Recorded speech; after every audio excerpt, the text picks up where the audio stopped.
Hello everyone, मैं विक्रम कुमार आप सभी का अपने यूट्यूब चैनल स्कॉलर्स कॉन्सेप्ट के ऊपर स्वागत करता हूं।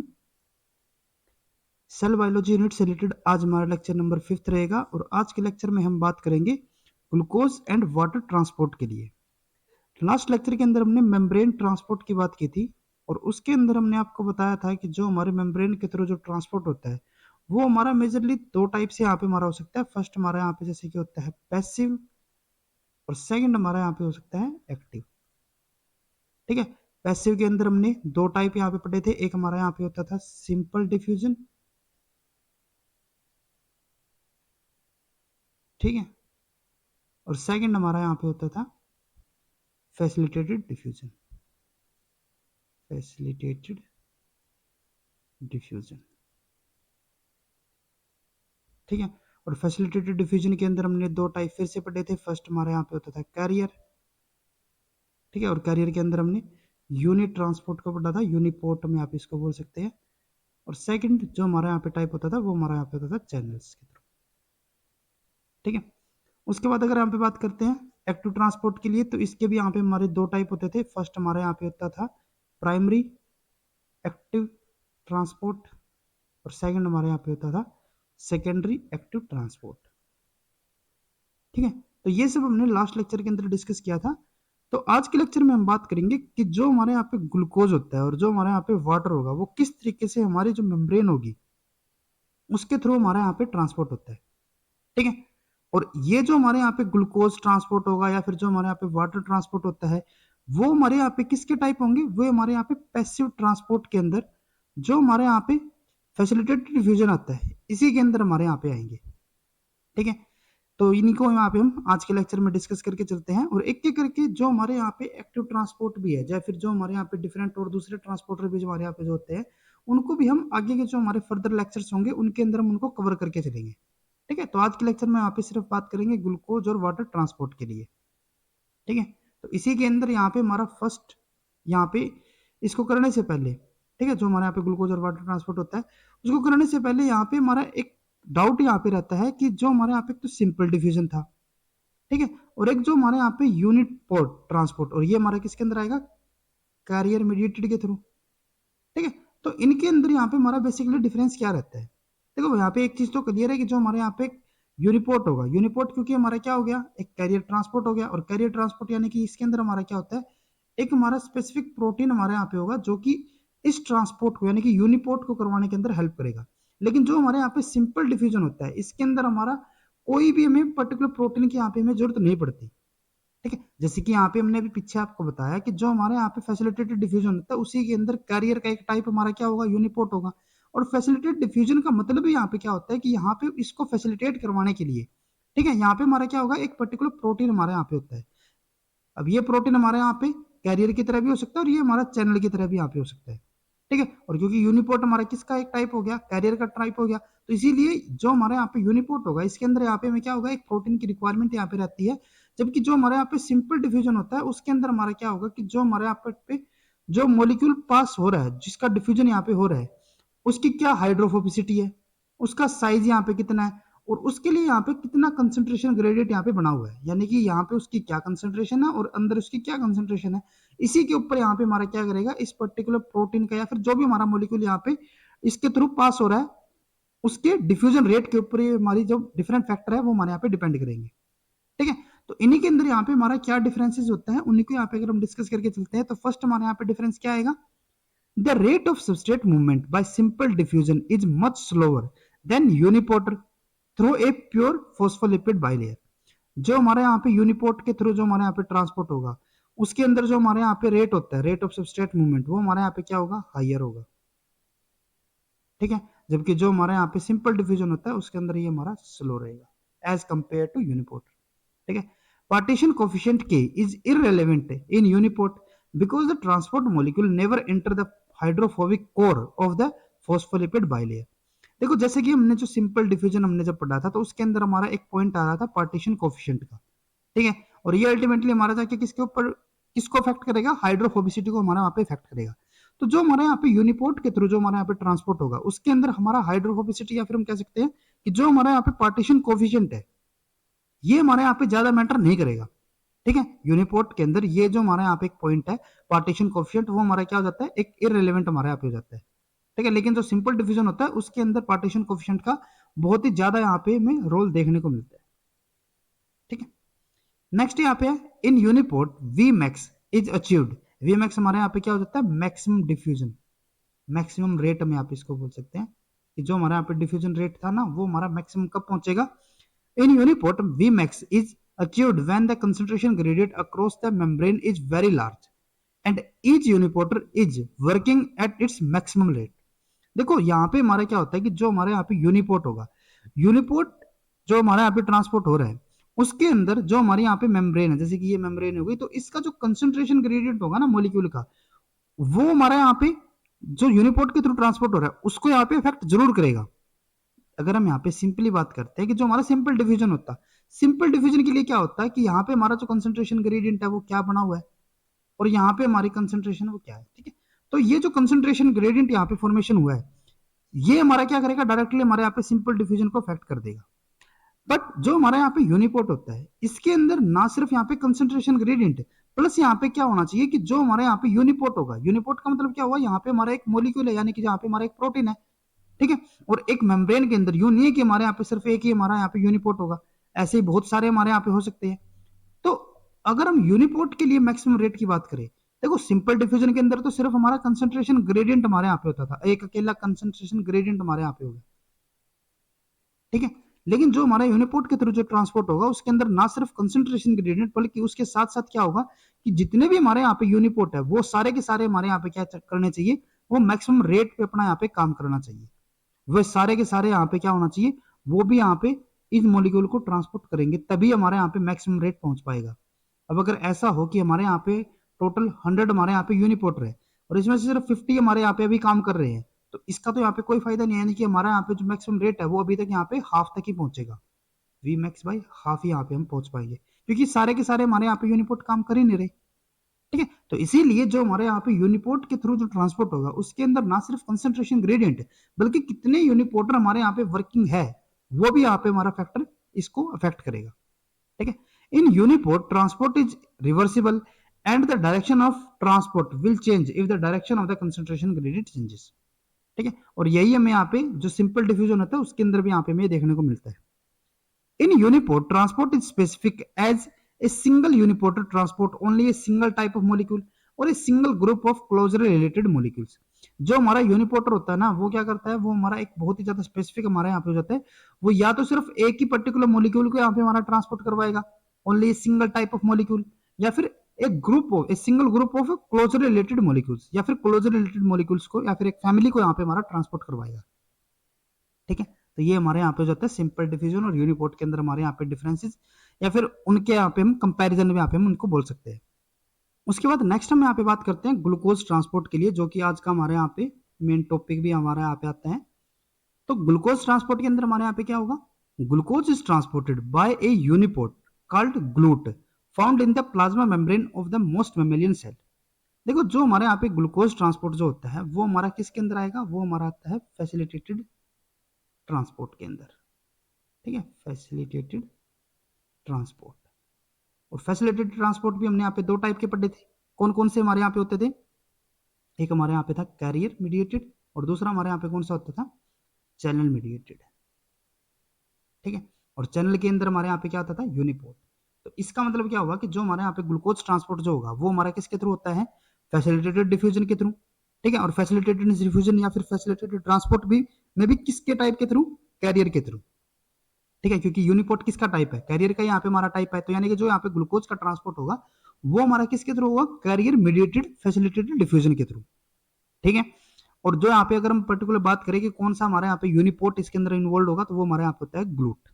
ठीक है, ग्लूट क्या है, एक यूनिपोर्ट है जो कि हमारा किसका टाइप हो गया, फैसिलिटेटेड डिफ्यूजन या फिर फैसिलिटेटेड ट्रांसपोर्ट का हमारे यहाँ पे टाइप हो जाता है, जिसके थ्रू ग्लूकोज हमारे यहाँ पे ट्रांसपोर्ट होगा, मेम्ब्रेन के थ्रू क्या होगा, वो अंदर की तरफ हमारे यहाँ पे मूव करवाएगा। ठीक है, found in the plasma membrane of most mammalian cell. The human genome encode about 14 highly homologous GLUT protein, GLUT1 to GLUT14, which all contain 12 membrane spanning alpha helices. देखो हमने अभी क्या बताया कि जो हमारे यहाँ पे ग्लूकोज ट्रांसपोर्ट होगा, ग्लूकोज ट्रांसपोर्ट हमारा किसके थ्रू होता है, एक यूनिपोर्ट के थ्रू। यूनिपोर्ट भी कौन सा, ग्लूट यूनिपोर्ट के थ्रू। ग्लूट यूनिपोर्ट क्या हो गया कि ये हमारे यहाँ पे ग्लूकोज का ट्रांसपोर्ट करवाएगा, और ऐसे ऐसे हमें टोटल कितने यहाँ पे ग्लूट प्रोटीन हमें यहाँ पे देखने को मिलते हैं, टोटल 14 यहाँ पे हमें ग्लूट प्रोटीन देखने को मिलेंगे। ठीक है, 1 2 3 इसी तरीके से टोटल 14 हमारे यहाँ पे ग्लूकोज को ट्रांसपोर्ट करवाने के लिए ग्लूट यूनिपोर्ट यहाँ पे हमें मेम्ब्रेन के अंदर या फिर डिफरेंट जगह पे हमें देखने को मिलते हैं। ठीक है, और ये हमारे क्या क्या हम उनको नाम देते हैं, ग्लूट 1 से लेके ग्लूट 14 तक हम उनको यहाँ पे नाम देते हैं, ग्लूट 1 ग्लूट 2 ग्लूट 3। और ये सारे के सारे जितने भी हमारे यहाँ पे ग्लूट प्रोटीन है, वो हमारे यहाँ पे सारे के सारे के अंदर क्या हमें देखने को मिलता है, उनके अंदर which all content 12 membrane spanning alpha helices. हर एक जो हमारे यहाँ पे ग्लूट प्रोटीन होगा, ग्लूट 1 से लेके ग्लूट 14 तक, हर एक ग्लूट प्रोटीन के अंदर यहाँ पे हमारा क्या होगा, ये हमारे यहाँ पे जो ग्लूट प्रोटीन है वो मेम्ब्रेन को टोटल 12 टाइम यहाँ पे हमारा क्रॉस करेगा। ठीक है, और वो भी किसके बने होंगे, अल्फा के, अल्फा हेलिसिस के, जैसे 1 2 3 4 5 6 7 8 9 10 11 12, टोटल 12 टाइम यहाँ पे क्या करेंगे, इस मेम्ब्रेन को यहाँ पे क्रॉस करते हैं। ठीक है, सारे के सारे GLUT protein. The structure of the GLUT isoform are thought to be quite similar and all of them transport sugar। जितने भी हमारे यहाँ पे ग्लूट आइसोमर्स होते हैं, यानी कि ग्लूट 1 ग्लूट 2 ग्लूट 3, सारे के सारे जो हमारे यहाँ पे आइसोफॉर्म्स होंगे, उनकी जो स्ट्रक्चर होती है वो हमारे यहाँ पे लगभग सिमिलर होती है, और सारे के सारे हमारे यहाँ पे क्या करते हैं, शुगर का यहाँ पे हमारा ट्रांसपोर्ट करवाएंगे। ठीक है, GLUT 1 is specially abundant in erythrocyte plasma membrane. देखो यहाँ पे हमने क्या बताया कि जो ह्यूमन जीनोम यहाँ पे होता है वो यहाँ पे 14 डिफरेंट टाइप के होमोलोगस ग्लूट प्रोटीन को यहाँ पे कोड करेगा, ग्लूट 1 से लेके ग्लूट 14 तक। और उन्हीं में से जो हमारे यहाँ पे कुछ इंपॉर्टेंट जो हमारे यहाँ पे ग्लूट प्रोटीन्स होते हैं, ठीक है, ग्लूट 1 से लेके ग्लूट 5 तक यहाँ पे हम इनको डिस्कस करते हैं कि ग्लूट 1 कौन सा होगा, 2 कहाँ पे होगा, 3 कहाँ पे होगा, 4 5 कहाँ पे होगा। ठीक है, तो सबसे पहले अगर यहाँ पे बात करें ग्लूट 1 के लिए, तो ग्लूट 1 में यहाँ पे देखने को मिलता है, GLUT 1 is specially abundant in the erythrocyte plasma membrane. ठीक है, जो ब्लड सेल्स होंगे उनके ऊपर यहाँ पे हमें देखने को मिलता है। ठीक है, सेकंड हमारे यहाँ पे आता है GLUT 2 expressed in the liver cells and in the insulin secreting beta isolate cells of the pancreas. ठीक है, अब जो यहाँ पे ग्लूट 2 होता है उसके लिए यहाँ पे हमें पॉइंट क्या दिया हुआ है, it has about 13 times higher KM value than the KM of the GLUT 1। जो हमारे यहाँ पे ग्लूट 1 होगा, ग्लूट 1, इसकी जो यहाँ पे केएम वैल्यू होती है, और जो यहाँ पे हमारा ग्लूट 2 है, ठीक है, इसकी जो यहाँ पे केएम वैल्यू होगी, ये इसको हम यहाँ पे 1 कर देते हैं, इसको हम यहाँ पे 2 कर देते हैं। तो जो ग्लूट 2 होता है ना, उसकी जो यहाँ पे केएम वैल्यू होती है वो हमारी यहाँ पे 13 टाइम्स हायर रहती है एज कम्पेयर टू ग्लूट 1 के केएम वैल्यू से। ठीक है, जिसकी वजह से क्या होगा, as a result when the blood glucose rises after a meal from its basal level of 5 millimolar to 10 millimolar or so, the rate of glucose influx will almost double in GLUT2 expressing cell, whereas it increases only slightly in the GLUT1 expressing cells। देखो यहाँ पे होता क्या है, जैसे कि suppose करके चलते हैं कि जो हमारे यहाँ पे ग्लूट 1 है, इसके जो यहाँ पे केएम वैल्यू है वो यहाँ पे होती है 1.3, और जो ये ग्लूट 2 होगा, क्योंकि इसका क्या है अप्रोक्स 13 टाइम्स है, तो ये यहाँ पे हमारी वैल्यू जाती है अराउंड 20 के अराउंड। ठीक है, ये 20 क्या है, मिलीमोलर है, और ये हमारे यहाँ पे 1.3 मिलीमोलर हो गया। अब इसके बाद यहाँ पे हमें समझना होगा कि जो हमारी केएम वैल्यू होती है वो एक्चुअल में होती क्या है, वो किसको यहाँ पे रिप्रेजेंट कर रही है केएम वैल्यू। देखो केएम वैल्यू हमारा क्या होता है, केएम वैल्यू वो हमारी यहाँ पे सबस्ट्रेट कंसंट्रेशन होगी, सबस्ट्रेट कंसंट्रेशन, जिसके ऊपर क्या होगा कि जो हमारी मैक्सिमम जो यहाँ पे हमारी ट्रांसपोर्ट होता है। ठीक है, जैसे कि ये जो हमारे यहाँ पे मेम्ब्रेन के थ्रू ट्रांसपोर्ट करवा रहा था, जो ये मैक्सिमम डिफ्यूजन रेट यहाँ पे पहुंच रहा था, उसका हाफ यहाँ पे पहुंच जाएगा। जब हमारे यहाँ पे मैक्सिमम जो यहाँ पे ट्रांसपोर्ट हो रहा है उसकी हाफ यहाँ पे हमारी स्पीड पहुंच जाती है, तो उस टाइम पे जो सबस्ट्रेट की कंसंट्रेशन है उसी को यहाँ पे हम क्या डिनोट करेंगे, केएम वैल्यू से हम यहाँ पे डिनोट करते हैं। ठीक है, अब यहाँ पे हो क्या रहा है कि जो हमारा ग्लूट 1 है इसकी जो यहाँ पे केएम वैल्यू है वो आ रही है 1.3, और ग्लूट 2 की यहाँ पे कितनी आ रही है 20। इसका मतलब क्या हुआ, अब इसका मतलब यहाँ पे ये होता है कि जब हमारे यहाँ पे ब्लड के अंदर जो यहाँ पे हमारे कंसंट्रेशन है ब्लड के अंदर ग्लूकोज की, वो हमारी 1.3 मिलीमोलर यहाँ पे पहुंच जाएगी, तो उस टाइम पे जो हमारा ग्लूट 1 है वो अपनी हाफ मैक्सिमम स्पीड के ऊपर यहाँ पे पहुंच जाएगा, यानी कि ये जल्दी जल्दी यहाँ पे क्या करवा रहा है, ग्लूकोज को यहाँ पे ट्रांसपोर्ट करवा रहा है, क्योंकि ये हाफ अपने मैक्सिमम पे पहुंच चुका है।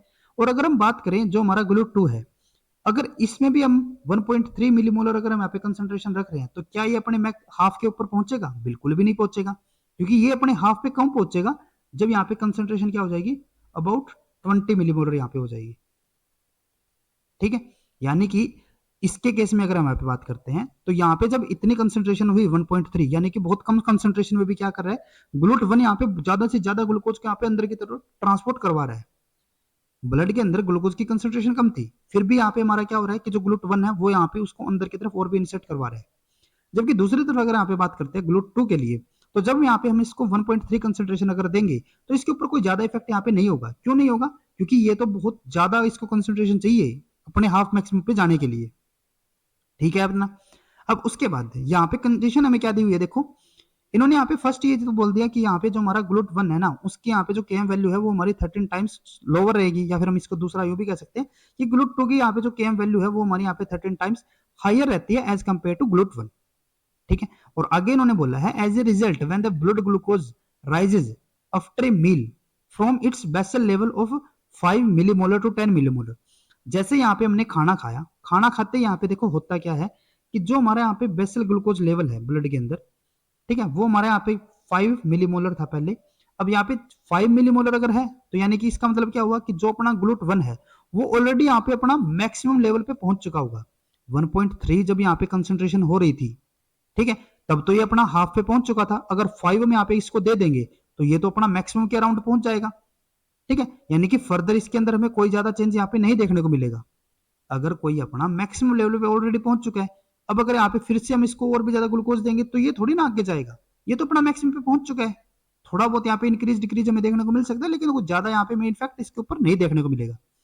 दूसरी तरफ यहाँ पे अगर हम बात करें जो हमारा GLUT2 होता था, तो अब यहाँ पे हम 5 से क्या कर रहे हैं, जैसे ही हमने यहाँ पे खाना खाया तो यहाँ पे हमारा जो ग्लूकोज लेवल होगा ब्लड के अंदर वो हमारा इंक्रीज हो जाएगा। उसकी कंसेंट्रेशन कितने पहुंच गई? 10 मिलीमोलर पे यहाँ पे पहुंच गई। ठीक है, और ये जब 10 मिलीमोलर पे यहाँ पे जब पहुंच रहा है तो उसकी वजह से क्या होगा, अगर जैसे कि हम इसको यहाँ पे ग्राफ को बना के चलते हैं, ठीक है, तो ये तो हमारा जैसे कि सपोज कर चलते हैं ये हमारा Km1 हो गया, यानी कि फर्स्ट जो हमारा GLUT1 है उसके लिए Km यहाँ पे हमारी वैल्यू शो होगी। और जो हमारा सेकंड वाला है ना उसके अंदर में क्या देखने को मिलता है कि ये हमारा अब जाके जब यहाँ पे हम 5 से 10 हम यहाँ पे इसको मूव करवा रहे हैं, तब जाके इसकी वैल्यू यहाँ पे क्या हो रही है, इसकी वैल्यू के अंदर हमें डबल चेंज यहाँ पे हमें देखने को मिलेगा। 1 वाला तो बेचारा ऑलरेडी यहाँ पे पहुंच चुका था मैक्सिमम स्टेज पे, जो हमारा यहाँ पे GLUT2 होगा वो तो यहाँ पे अब इंक्रीज होना स्टार्ट हो रहा है ना। ठीक है, 20 तक तो यहाँ पर ये मैक्सिमम जाएगा हमारा। ठीक है, तो यानी कि इसी वजह से क्या होता है कि जब यहाँ पे 5 to 10 हम यहाँ पे मूव करवा रहे हैं तो GLUT1 यहाँ पे इसके ऊपर कोई ज्यादा इफेक्ट नहीं है, क्योंकि वो ऑलरेडी हमारा मैक्सिमम पे पहुंच चुका था। तो इसीलिए 5 to 10 अगर हम यहाँ पे बात करें तो 5 से 10 पे जब हम इसको मूव करवाया तो GLUT1 के ऊपर कोई ज्यादा इफेक्ट हमें नहीं देखने को मिलता, लेकिन जो GLUT2 है उसकी जो यहाँ पे एक्सप्रेशन है वहां पे क्या हो जाएगा, इसका जो यहाँ पे ग्लूकोज ट्रांसपोर्ट का जो रेट होगा वो हमारे यहाँ पे क्या हो जाता है, ऑलमोस्ट डबल हमारे यहाँ पे हो जाता है। whereas it will increase only slightly in the GLUT1 expressing cells। ठीक है, तो आई थिंक आपको जो पॉइंट है वो आपको यहाँ पे क्लियर हो गया होगा। फर्दर उसके बाद अगर यहाँ पे बात करते हैं GLUT3 के लिए, for instance GLUT3 is found in the neural sales of the brain and low Km of GLUT3 for glucose ensure that these cell incorporate glucose from brain extracellular fluid at a higher and constant rate। ठीक है, next हमारे यहाँ पे जो GLUT3 होता है वो हमें कहाँ पे देखने को मिलेगा, जो हमारे न्यूरल सेल्स होंगे। ठीक है, और इसका जो यहाँ पे जो Km वैल्यू है वो हमारी क्या होती है, लोअर Km वैल्यू होगी। और लोअर Km वैल्यू का मतलब यहाँ पे क्या होगा कि वो हमारे यहाँ पे जो ग्लूकोज ट्रांसपोर्ट होगा वो हमारे यहाँ पे क्या होगा, हायर रेट पे होगा। ठीक है, at high and constant rate. ठीक है, उसके बाद नेक्स्ट हमारे यहाँ आता है GLUT4 is expressed only in the fat and muscle cells which respond to insulin by increasing their uptake of glucose. अब नेक्स्ट हमारे यहाँ पे एक और पॉइंट आता है, देखो यहाँ पे पहले तो हमने क्या बताते हैं कि जो हमारा GLUT4 होगा वो हमें कहाँ पे देखने को मिलेगा, फैट एंड मसल सेल्स के अंदर। ठीक है, और ये हमारा रिस्पॉन्ड कब करेगा, जब यहाँ पे हमारा इंसुलिन आएगा, which respond to insulin by increasing their uptake of glucose. देखो यहाँ पे कितना क्या है, यहाँ पे है कि जो हमारा यहाँ पे मेम्ब्रेन हो गई, मसल सेल्स है, ठीक है, ये हमारी मसल सेल्स हो गए, तो इनके अंदर यहाँ पे हमारा क्या होगा, GLUT4 हमें यहाँ पे देखने को मिलेगा। अब GLUT4 यहाँ पे हमारा काम कब करेगा, यानी कि ये ट्रांसपोर्ट कब करवाएगा, ये हमारा काम करवाएगा इंसुलिन के रिस्पॉन्स में। जब इंसुलिन आएगा तब ये क्या करवाएगा, ग्लूकोज का ट्रांसपोर्ट करवाएगा। अगर यहाँ पे इंसुलिन नहीं आता है तो यहाँ पे ये ग्लूकोज का ट्रांसपोर्ट नहीं करवा पाएगा। इतना क्लियर हुआ। अब यहाँ पे होता क्या है, normally GLUT4 resides in the intracellular membrane while the insulin causes the GLUT4 rich internal membrane to fuse with the plasma membrane, increasing the number of GLUT4 molecule present on the cell surface and thus the rate of glucose uptake. देखो यहाँ पे क्या है कि जो हमारे यहाँ पे ये सेल हो गया, जो ये यहाँ पे हमारा सेल है ना, ये हमारा सेल हो गया, जैसे कि ये हमारा सेल है, ठीक है। अब इस सेल के अंदर जैसे कि ये हमारे यहाँ पे सेल हो गया, ये हमारे मेम्ब्रेन के ऊपर प्रेजेंट है, जो मसल सेल्स है उनके मेम्ब्रेन के साथ, ठीक है, मतलब बिल्कुल उसके आउटर साइड पे हमारे यहाँ पे मसल के आउट साइड पे हमारे यहाँ पे सेल प्रेजेंट हो गया। अब इनके अंदर क्या है, जैसे कि ये हमारा ये सेल है, इसको हम यहाँ पे शो कर रहे हैं। इसके अंदर क्या होता है कि जो हमारा GLUT4 है ना, वो हमारा अंदर मेम्ब्रेन के वेसिकल के अंदर यहाँ पे हमारा अंदर प्रेजेंट है। जैसे कि ये यहाँ पे वेसिकल हो गई और इसके अंदर ये हमारे यहाँ पे GLUT4 हो गया, ठीक है।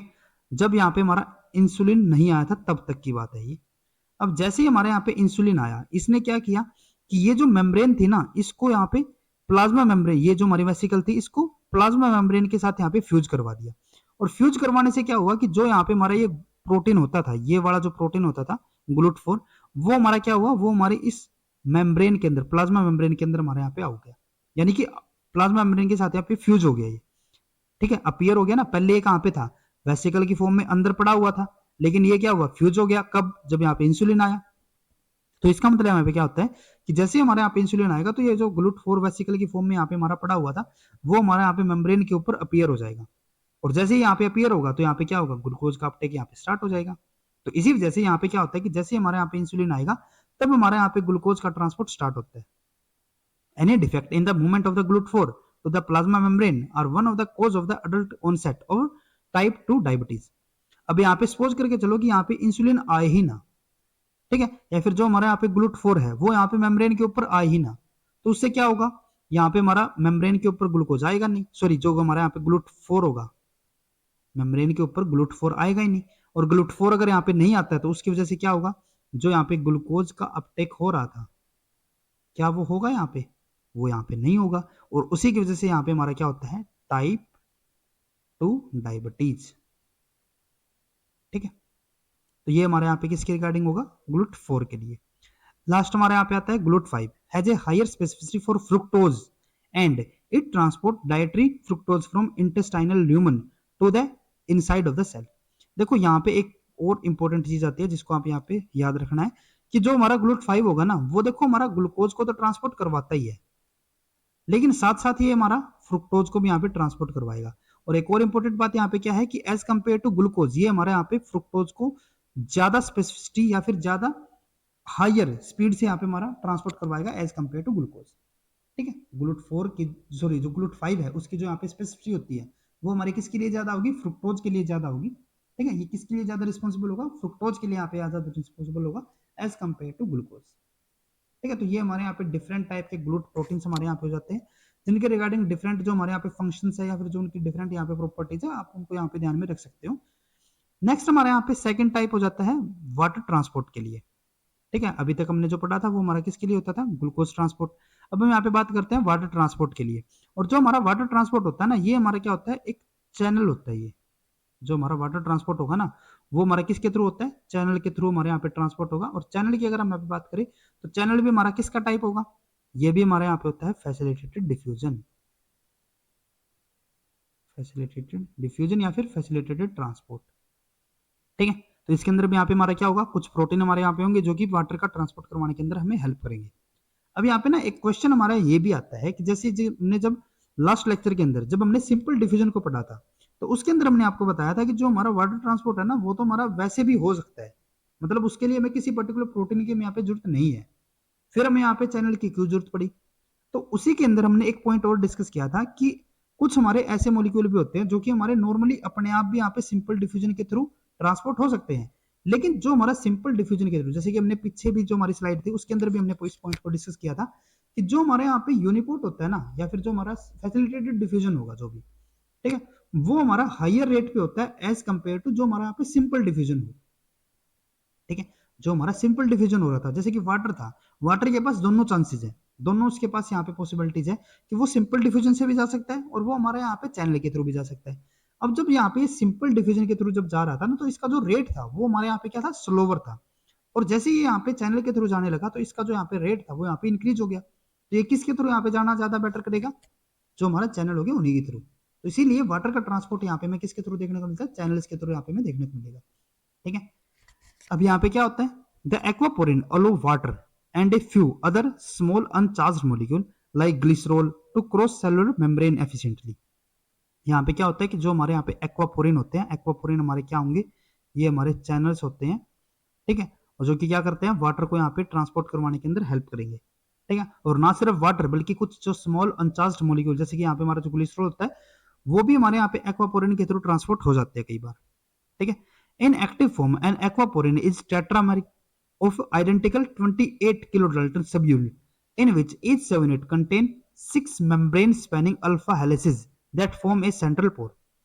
जब हम मेम्ब्रेन की स्ट्रक्चर को पढ़ रहे थे उस टाइम पे हमने कंपोजिशन की जब बात की थी, कंपोजिशन के अंदर मेम्ब्रेन जो हमारी होती थी, सेल मेम्ब्रेन कंपोजिशन, उसी के अंदर हमारे प्रोटीन आते थे, और प्रोटीन के अंदर हमने एक बात की थी, कुछ हमारे जो इंटीग्रल प्रोटीन होते हैं, ठीक है, इंटीग्रल प्रोटीन हमारे क्या करते थे, मेम्ब्रेन को क्रॉस हमारे यहाँ पे करते थे। और जब ये हमने क्रॉसिंग को जब हमने पढ़ा था तो उसी के अंदर हमने मेम्ब्रेन स्पैनिंग को जब हमने पढ़ा था, वहां पे हमने बात की थी कि जो हमारी मेम्ब्रेन स्पैनिंग है वो हमारे यहाँ पे दो टाइप की हो सकती थी, एक हमारे यहाँ पे ऑड नंबर में होती थी और एक हमारे यहाँ पे इवन नंबर में होती थी। और इवन नंबर के अंदर हमारा जो हमने एग्जाम्पल जब पढ़ा था, ठीक है, जो हमारे लेक्चर थे आप पीछे वहां पे देख सकते हो, उनके अंदर हमने बताया था कि जो हमारे इवन नंबर जो हमारे यहाँ पे इंटीग्रल मेम्ब्रेन प्रोटीन होते हैं वो हमारे क्या होते हैं, उन्हीं के अंदर हमारा एक एग्जाम्पल था एक्वापोरिन। और ये हमारा मेम्ब्रेन को कितने टाइम क्रॉस करता था, 6 टाइम हमारे यहाँ पे क्रॉस करेगा, 1 2 3 4 5 6, ठीक है। तो जो यहाँ पे हमारा एक्वापोरिन होता है जब ये एक्टिव फॉर्म में होगा तो ये यहाँ पे क्या होता है, जो हमारा एक जो सब यूनिट यहाँ पे होती है एक्वापोरिन की, वो हमारी टोटल 6 टाइम यहाँ पे क्रॉस करेगी। और ऐसी ऐसी टोटल कितनी सब यूनिट हमारे यहाँ पे होंगी, टोटल 4 सब यूनिट हमारे यहाँ पे होती है। तो इसीलिए हम जो एक्वापोरिन होगा वो हमारा एक्टिव स्ट्रक्चर के अंदर, एक्टिव फॉर्म के अंदर ये हमारा कैसा हमें देखने को मिलता है, टेट्रामेरिक स्ट्रक्चर, ठीक है। और हर एक यूनिट हमारे यहाँ पे जो होगी, सब यूनिट जो हमारे यहाँ पे होती है वो हमारे कितने की होती है, 28 किलो डाल्टन की। Several water molecule can move simultaneously through the channel, each each molecule sequentially forming specific hydrogen bond with the channel lining amino acids। ये जो हमारे यहाँ पे अलग अलग जो सब यूनिट होती है ना, ये चारों की चारों सब यूनिट यहाँ पे क्या करेंगे, 1 2 3 4, यहाँ पे एक पोर लाइक स्ट्रक्चर यहाँ पे फॉर्मेशन कर देंगे, जिसके थ्रू क्या होगा कि जो हमारे वाटर मॉलिक्यूल है वो 1 by 1 यहाँ पे इसके थ्रू क्रॉस होते रहेंगे, ठीक है। Aquaporin do not undergo conformational changes during water transport. अब ये हमारा देखो वाटर ट्रांसपोर्ट यानी कि जो हमारा एक्वापोरिन है वो हमारे क्या होते हैं, चैनल होंगे। और चैनल के लिए मैंने आपको पहले ही बताया था कि चैनल के अंदर हमारा जब कोई मॉलिक्यूल हमारे यहाँ पे ट्रांसपोर्ट होगा तो उस चैनल के अंदर हमारा कोई हमें ज्यादा कन्फर्मेशनल चेंज यहाँ पे हमें नहीं देखने को मिलता। तो यही हमारे यहाँ पे पॉइंट फिर से आ गया। Other membrane member of the aquaporin family transport hydroxyl containing molecules such as glycerol rather than water। human aquaporin 3 for instance transport glycerol। देखो जैसे कि हमने पीछे बात की थी ग्लूट के लिए, ग्लूट के अंदर हमारे टोटल 14 मेंबर आ रहे थे, ठीक है। तो इसी तरीके से जो हमारे यहाँ पे एक्वापोरिन होते हैं ना, इसकी भी जो फैमिली है एक्वापोरिन फैमिली जो हमारे यहाँ पे होगी, उसके कुछ मेंबर ऐसे भी होते हैं जो कि हमारे यहाँ पे वाटर को छोड़ के ग्लिसरॉल को यहाँ पे ट्रांसपोर्ट करवाते हैं, ठीक है। जैसे कि हमारे यहाँ पे एक एग्जाम्पल भी हो गया ह्यूमन एक्वापोरिन 3, जो कि हमारे यहाँ पे किसको ट्रांसपोर्ट करवाता है, ग्लिसरॉल को। Mammals express a family of aquaporin 11 such genes are known to human. जो हमारे ग्लूट होते थे उसके टोटल यहाँ पे कितने मेंबर थे, 14 थे। जो हमारे यहाँ पे ह्यूमन के अंदर जो हमारे यहाँ पे ग्लूट होंगे, सॉरी जो एक्वापोरिन्स होते हैं उनके हमारे यहाँ पे टोटल कितने मेंबर होते हैं, 11 हमारे यहाँ पे मेंबर होंगे। और इसी के अंदर जो हमारा एक्वापोरिन 1 होगा is expressed in abundance in the erythrocyte and homologous aquaporin 2 is found in the kidney epithelial cells that absorb water from the urine and controlling the amount of the water in the body। जो हमारे यहाँ पे aquaporin 1 होगा वो हमें कहाँ पे देखने को मिलता है, फिर से ये हमारा एथ्रोसाइट, जैसे कि हमारा ग्लूट 1 भी कहाँ पे होता था, जो हमारा ग्लूट 1 था वो भी हमारा एरिथ्रोसाइट के अंदर होता था, ठीक है। सिमिलर इसी तरीके से हमारे यहाँ पे जो एक्वापोरिन 1 होगा वो भी हमें एरिथ्रोसाइट के अंदर में यहाँ पे देखने को मिलता है। जो हमारे यहाँ पे एक्वापोरिन 2 होगा वो हमें कहाँ पे देखने को मिलता है, किडनी एपिथेलियल सेल्स के अंदर, ठीक है। और जो एक्वापोरिन 2 होता है ना वो हमारे यहाँ पे करता क्या है किडनी सेल्स के अंदर, ये हमारे यहाँ पे रीअब्जॉर्ब करेगा वाटर को फ्रॉम यूरिन। देखो यहाँ पे क्या होता है कि जो हमारे किडनी सेल्स होंगे, किडनी सेल्स के अंदर हमारे यहाँ पे क्या होगा, ये हमारे यहाँ पे एक्वापोरिन हो गया, जिसके थ्रू यहाँ पे क्या होना है कि यहाँ पे जो यूरिन फॉर्मेशन हो रही है, ये जो यहाँ पे यूरिन फॉर्मेशन हो रही है इसमें से वाटर को एब्जॉर्ब करवा देगा, रीअब्जॉर्ब यहाँ पे करवा देते हैं, ठीक है। जैसे कि हमने पीछे पढ़ा था ना कि हमारे यहाँ पे जो मसल सेल्स थे उनके अंदर हमारा जो ग्लूकोज ट्रांसपोर्ट हो रहा था, सिमिलर इसी तरीके से जो किडनी सेल्स होंगे वहां पे हमारा एक्वापोरिन 2 हमारा प्रेजेंट होगा, जो कि यूरिन फॉर्मेशन के टाइम पे वाटर को क्या करेगा, रीअब्जॉर्ब यहाँ पे कर लेता है, ठीक है। और अल्टीमेटली वो क्या करेगा, control the amount of the water in the body, ठीक है। Aquaporin 2 active activity is regulated by vasopressin anti diuretic hormone. जैसे कि हमने ग्लूट 4 के लिए पढ़ा था, ठीक है, यहाँ पे हम फिर से उसको दिखा देते हैं एक बार। जो हमारा ग्लूट 4 होता था, ग्लूट 4 हमारा किसके रिस्पॉन्स में काम करता था? इंसुलिन के रिस्पॉन्स में हमारे यहाँ पे काम करता था, ठीक है। इसी तरीके से जो हमारे यहाँ पे एक्वापोरिन 2 होगा, जो कि हमें किडनी के अंदर में यहाँ पे देखने को मिल रहा है, तो जो हमारा एक्वापोरिन 2 होता है ना, वो हमारा किसके रिस्पॉन्स में यहाँ पे काम करेगा? वो हमारा यहाँ पे करेगा वैसोप्रेसिन हार्मोन के रिस्पॉन्स में, और इसी को हम यहाँ पे क्या बोलते हैं? एंटी डाययूरेटिक हार्मोन, ठीक है।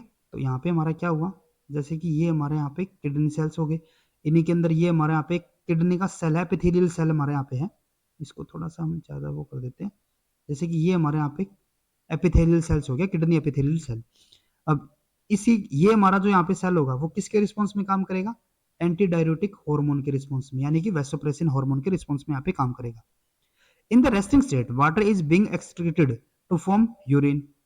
जब यहाँ पे रेस्टिंग स्टेट में था तो उस टाइम पे क्या हो रहा था? यहाँ पे यूरिन फॉर्मेशन यहाँ पे हो रही थी, ठीक है। और उसी टाइम पे क्या होता है? And aquaporin 2 is sequestered in the intracellular vesicle membrane and so is unable to mediate the water transport into the cell. जब यहाँ पे हमारी कैसी थी? रेस्टिंग स्टेट हमारी यहाँ पे होती है, ठीक है।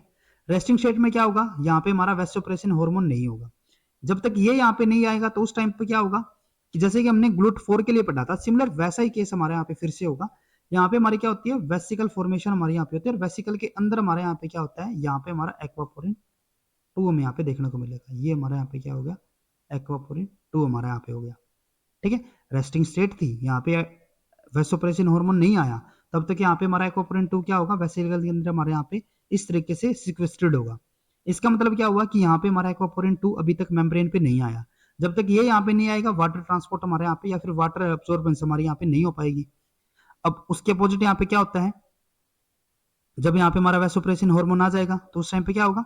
When vasopressin bind to the cell surface vasopressin receptor and activate a signaling pathway using CAMP as the intracellular signal that cause the aquaporin 2 containing vesicle to fuse with the plasma membrane, increasing the rate of water uptake and return to the circulation। अब देखो यहाँ पे होता क्या है, यहाँ पे जब हमारा एंटी डाययूरेटिक या फिर जो हमारा यहाँ पे वैसोप्रेसिन हार्मोन होगा, जब वो हमारे यहाँ पे आ जाएगा, ये क्या करेगा? ये हमारा सेल सरफेस के साथ यहाँ पे हमारा बाइंड हो जाएगा। बाइंड होने के बाद ये क्या करेगा? CMP पाथवे के थ्रू यहाँ पे हमारा ये जो वेसिकल थी इसको यहाँ पे फ्यूज कर देगा, किसके साथ? मेम्ब्रेन के साथ। मेम्ब्रेन के साथ फ्यूज होते हैं, यहाँ पे क्या होगा कि जो हमारे यहाँ पे एक्वापोरिन 2 हमारे यहाँ पे जो हार्मोन है, सॉरी जो यहाँ पे प्रोटीन है, वो हमारे यहाँ पे मेम्ब्रेन के अंदर आ जाएगा। मेम्ब्रेन के अंदर आते यहाँ पे क्या होगा? यहाँ पे हमारे जो यूरिन फॉर्मेशन हो रही है उससे यहाँ पे वाटर को फिर से एब्जॉर्ब करके अंदर की तरफ यहाँ पे किडनी सेल्स के अंदर यहाँ पे भेज देगा, ठीक है। और यहाँ पे हमारा वाटर ट्रांसपोर्ट फिर से होने लगेगा, वाटर एब्जॉर्बेंस हमारे यहाँ पे होता रहेगा, ठीक है। और इस वाटर को क्या करेगा? फिर से यहाँ पे सर्कुलेशन के अंदर भेज देगा, ठीक है। Inactivating mutation in either of the vasopressin receptor और in the aquaporin 2 gene cause the diabetes insipidus. अब जैसे कि पीछे भी हमने बताया था कि अगर हमारा यहाँ पे जो ग्लूट 4 है, अगर वही हमारे यहाँ पे इनएक्टिव हो जाए, या फिर जो हमारा हार्मोन था इंसुलिन हार्मोन, अगर वही हमारा वहाँ पे इनएक्टिव हो जाता है, तो उससे हमारी क्या होगी?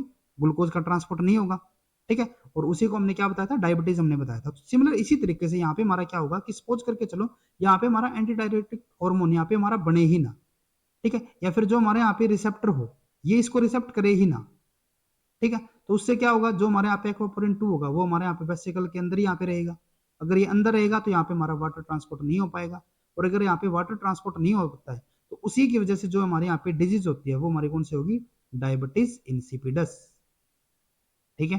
तो ये हमारे यहाँ पे जो डायबिटीज इंसिपिडस होगा वो हमारे किसकी वजह से होगा? एक्वापोरिन 2 की वजह से हो सकता है, ठीक है। तो ये हमारे यहाँ पे हो जाता है वाटर ट्रांसपोर्ट, ठीक है। अब उसी के अंदर अगर हम बात करते हैं एक्वापोरिन की जो स्ट्रक्चर हमारी होती है, ठीक है, जैसे कि हमने बताया था ना आपको कि ये हमारी टोटल मेम्ब्रेन को कितने टाइम यहाँ पे क्रॉस करेगी? 6 टाइम, ठीक है। 1 2 3 4 5 6। और इसी के अंदर यहाँ पे हमारे डिफरेंट लूप भी हमारे यहाँ पे हो जाते हैं, जैसे कि loop A, loop B, loop C, loop D and loop E, ठीक है। जो हमारे यहाँ पे फर्स्ट और सेकंड को यहाँ पे जो ज्वाइन करेगा वो हमारा लूप ए, ये हमारा बी सी डी, ठीक है। अब उसके बाद यहाँ पे एक और चीज आपको ध्यान में रखनी है कि जो हमारे यहाँ पे अमीनो टर्मिनस है और जो हमारे यहाँ पे कार्बोक्सिल टर्मिनस है, वे दोनों के दोनों हमारे कहाँ पे होंगे? वे हमारे साइटोसोलिक सरफेस के अंदर होंगे। ये भी हमारा अंदर की तरफ है, ये भी हमारे यहाँ पे अंदर की तरफ होगा, ठीक है।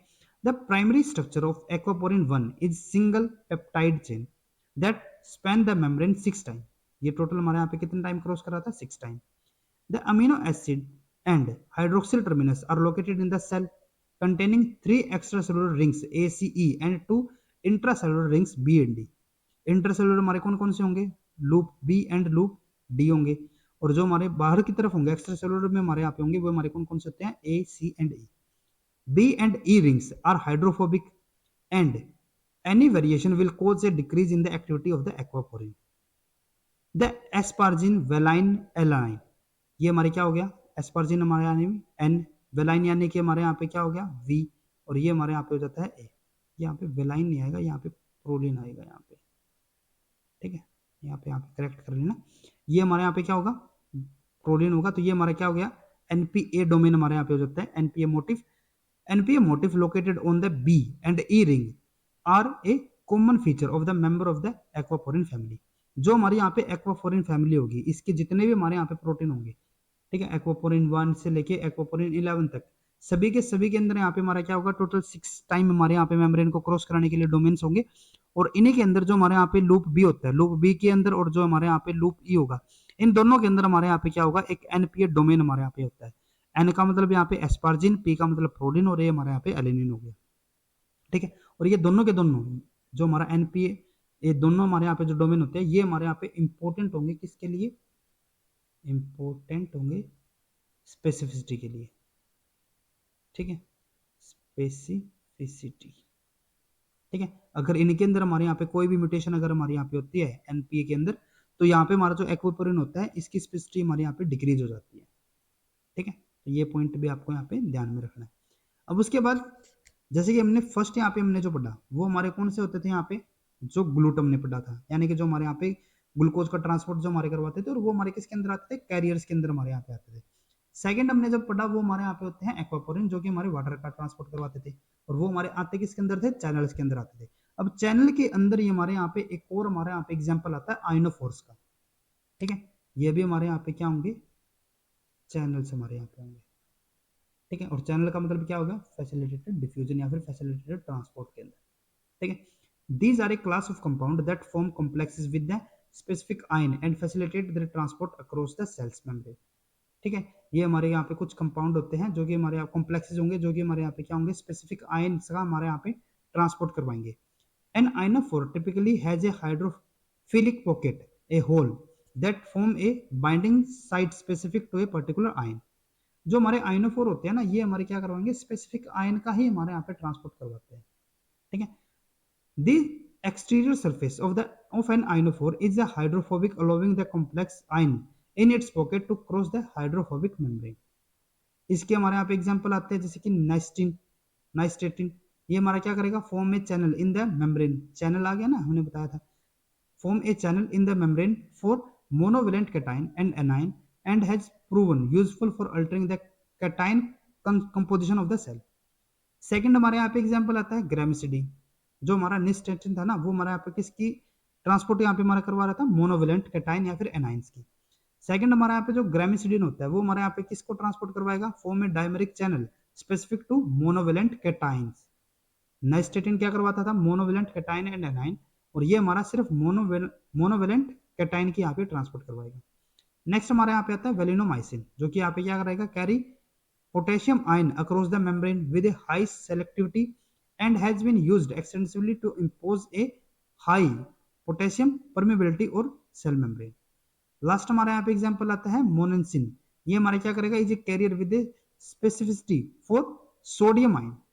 हेमिसोडियम is a synthetic sodium ionophore with a even greater degree of selectivity for sodium ion, ठीक है? एक और हमारे यहाँ पे होता है हेमिसोडियम, जिसकी स्पेसिफिसिटी यहाँ पे मोनेंसिन से भी ज्यादा होगी। तो ये हमारे यहाँ पे कुछ एग्जांपल हो जाते हैं आयनोफोर के लिए। इनको भी आप यहाँ पे जरूर ध्यान में रखना, क्योंकि इसके रिगार्डिंग में हमारे यहाँ पे डायरेक्टली कई बार क्वेश्चन पूछे जाते हैं, ठीक है? तो ये हमारे यहाँ पे हो जाते हैं आयनोफोर। और इसी के साथ आज का हमारे यहाँ पे लेक्चर भी कंप्लीट होता है। अगर आपको आज के लेक्चर रिगार्डिंग अगर कोई भी आपको यहाँ पे कंफ्यूजन हो, अगर कोई भी आपको यहाँ पे डाउट होता है, तो आप हमारे कमेंट सेक्शन के अंदर या फिर आप हमारे टेलीग्राम ग्रुप को भी ज्वाइन करके आप हमें बता सकते हो। आपकी जो भी क्यूरीज होगी या फिर आपका कोई भी अगर डाउट होता है, आपके डाउट को वहाँ पे सोल्व किया जाएगा। तो आज के लेक्चर में बस इतना ही। अगर आपको ये वीडियो हमारी यूजफुल लगी तो please like and share this video. और CSIR नेट JRF DVT बेट JRF, उसके अलावा गेट लाइफ साइंस रिलेटेड। अगर आप इसी तरीके के इंपॉर्टेंट लेक्चर्स के लिए please subscribe to our YouTube channel scholars concepts. Thank you.